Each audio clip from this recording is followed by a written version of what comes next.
coxcomb never saw the sun. I object to his temper even more than to his judgment. He is a mere misanthrope, a cynic all over. So indeed is his brother infidel Voltaire, and well nigh as great a coxcomb, but he hides his doggedness and vanity a little better, whereas here it stares us in the face continually. Here is his opinion of a very famous book. Tuesday, February 11th, 1772. I casually took a volume of what is called A Sentimental Journey Through France and Italy. Sentimental? What is that? It is not English. He might as well say continental. It is not sense. It conveys no determinate idea, yet one fool makes many, and this nonsensical word, who would believe it, is become a fashionable one. However, the book agrees full well with the title, for one is as queer as the other. For oddity, uncouthness, and unlikeness to all the world beside, I suppose the writer is without a rival.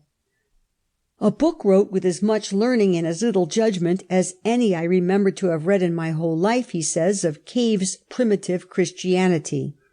Despite the fact, therefore, that John Wesley was devoted to the work of missionary preaching, that he was an ecstatic visionary, and in many respects the most credulous as well as the most zealous of evangelists, his knowledge of men in critical power was not a little remarkable. I'm not at all sure that sinners are not the right people to write about saints. Saints may be, because sanctity implies something attractive which is almost unthinkable, without the sympathy which nearly always reveals itself in a certain playfulness.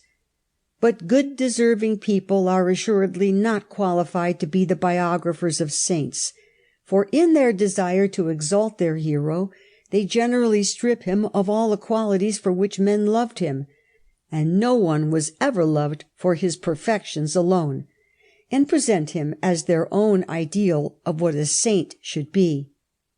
John Wesley is an example of this, and he would appear in a far more amiable light in pages written by a kindly man of the world than in a book by a devoted admirer and would-be imitator of his virtues. It was, after all, Boswell's many failings which contributed to give us so delightful a portrait as that of his great and good friend Samuel Johnson.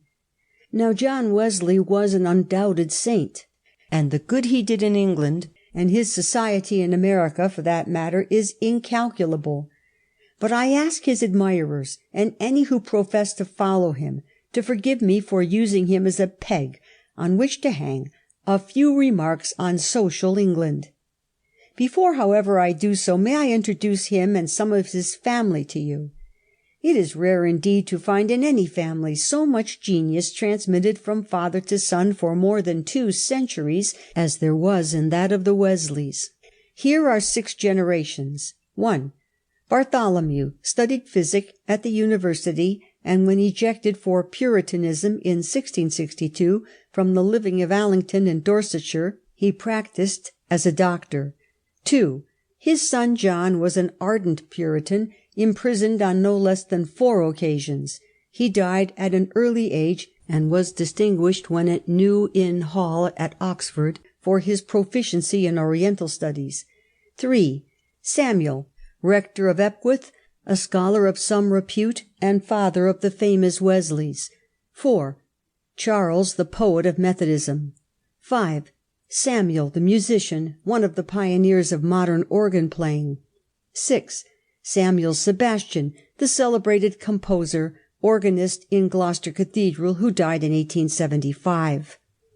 Talent, not without eccentricity, seemed the natural gift of this remarkable family, to which was added beauty in the females and distinction of appearance in the male members. Samuel, the 3rd on our list, was naturally a Puritan by upbringing, but he became a churchman by conviction. He obtained the rectory of Epworth in the Isle of Axholme in Lincolnshire, and the chaplaincy of a regiment. This, however, he lost. His dissenting enemies stopped his getting any further preferment save the living of Root, near to Epworth. He married the daughter of an ejected minister, Susanna Annesley, who was herself connected with the noble family of that name. She had no less than